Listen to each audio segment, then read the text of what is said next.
Hi everyone, I'm Sandy and today I'm back with Tag Tuesday, and today I am doing the Mookse and Gripes bucket list book tag. This is an original tag that was created by SHAWN the Book Maniac, and I was tagged by Maria at MH Books.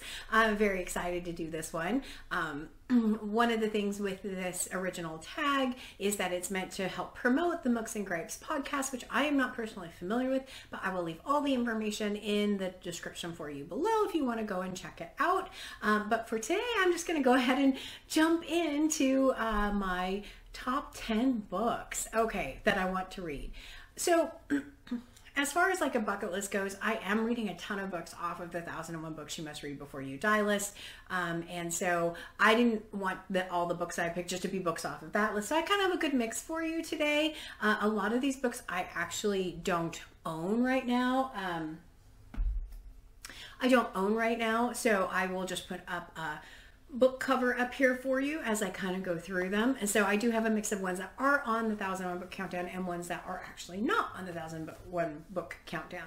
I apologize, I still have a bit of a tickle in my throat, so I'm clearing it way more than I feel comfortable with. And yeah, so, but the first book that's on the list is actually Moby Dick by Herman Melville.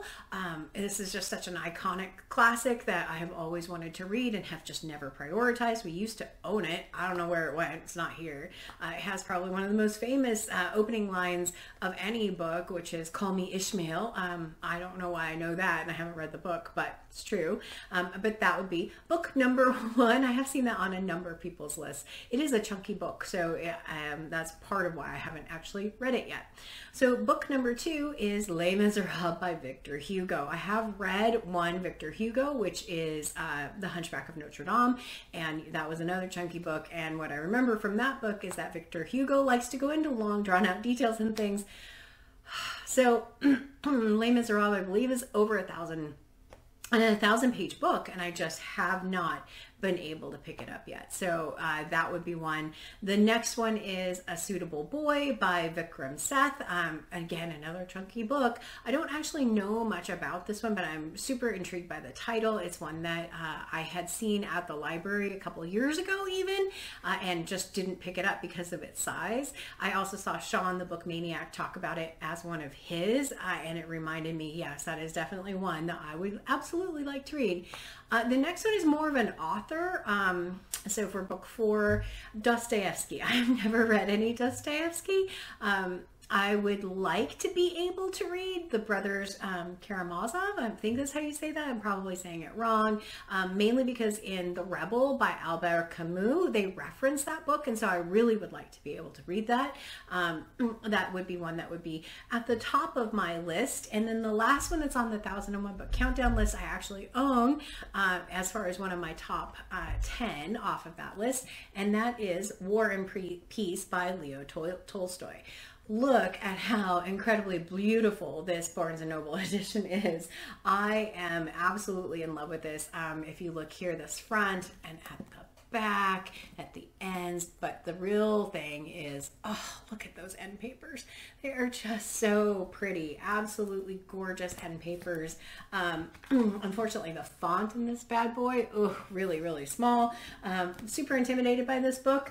I always think of it as the hardest book to read, though I've seen a few videos lately that make me think maybe it's more accessible than I'm thinking it is. So War and Peace is book number 5. So from there, I'm going to go to books that I actually own rather than books that I would like to read that are not on the 1001 book list that I don't own. One of those would be Leaves of Grass by Walt Whitman. The other one would be Sapiens. I'd really like to read that maybe for Nonfiction November. But for books that I actually own that I would like to read that are not on the 1001 book list. So the first one is The Histories by Herodotus.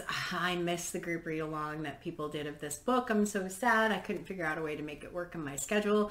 I believe there was a group read of this in July, and I just couldn't make it happen. But this is one that we have owned for a very long time. I believe this Barnes & Noble edition, if I remember correctly, This Barnes & Noble edition was published in 2004, and we've probably had it about that long. So yeah, the Histories by Herodotus, that would be one. The next one I have is 100% because of Steve Donahue.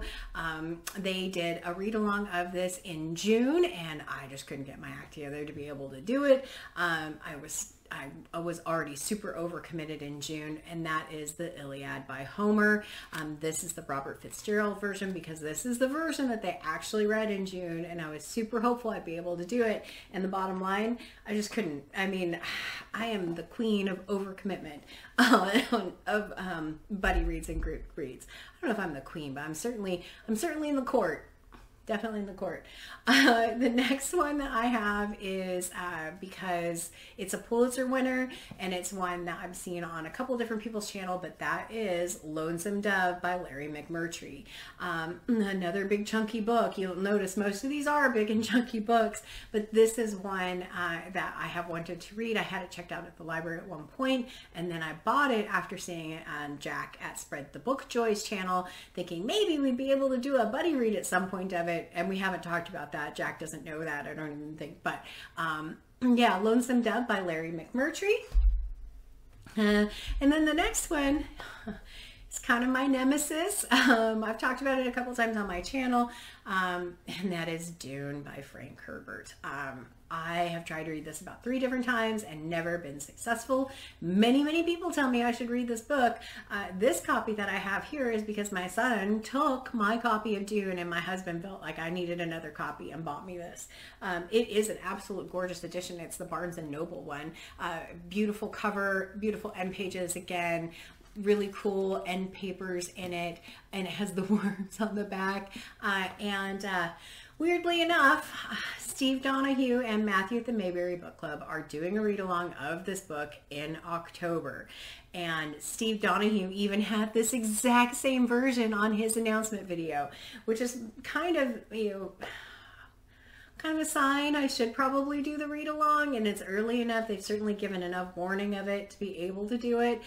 So I'm going to go ahead and say, even though this one's on the list of ones I want to read, I'm going to join the read-along with Mayberry Book Club and Steve Donahue for Dune in October. So yeah, we'll see if it actually works. I hope so. I really would like to read it before the movie comes out because I really want to see the movie. And the last one that's on my list is not, classic kind of literature, Dune, which is, right. Well, anyway, the last one on my list is this bad boy, which is It by Stephen King. And, oh, look at that. It's 1,150 pages. I would love to be able to read this because I've seen the movies. I saw the one from the 80s. I saw the more recent ones. I'd love to be able to read this. I think Pennywise is a terrifying character. And that's really, obviously, how do you fit in this massive book onto your reading? So yeah, that's the 10th book on my list. So I had 5 and 5 on the 1,001 book countdown, 5 that were not on the 1,001 book countdown. I forgot to mention at the start of this video, you get to vote, my lovely subscribers, for 2 books that you would like to see me read in 2022, by end of 2022. Out of all of those, I'll leave the books listed in the description so you can pick and leave it in the comments. I'll end voting, I guess, at the end of September. But those are the books, my 10 books that I would really like to read as my Before I Die, my official, I guess, Before I Die list, not the 1,001 that I'm actually reading. All right, so I'm going to go ahead and draw a couple names from my jar. As always, the colors don't mean anything, so if I draw your name and you're blue, there's no designation there between that. So the first one is actually Mason in the Dark. I would love to hear what Mason's bucket list is. If you're not familiar with Mason's channel, you should definitely go check it out. He has such a soothing and wonderful voice, and I love listening to his videos. So definitely Mason in the Dark is number 1. And then the second one is Book Time with Elvis. So that's Mark's channel. I have not seen Mark do this one yet. Would love to see Mark do it. I haven't seen any videos from Mark in a little bit, so hopefully he's not bogged down with school. But yeah, those are the 2, Mason in the Dark and Mark at Book Time with Elvis, if you choose to do this one. I can't wait to see your versions of it. SHAWN at the Book Maniac did ask us to keep the full name of the tag in it. So to help promote the podcast. With that, I think that's the end of my Mookse and Gripes bucket list book tag. Please leave a comment down below letting me know which one you think I should read. And with that, as always, like, comment, and subscribe. And until next time, everyone, thanks. Bye.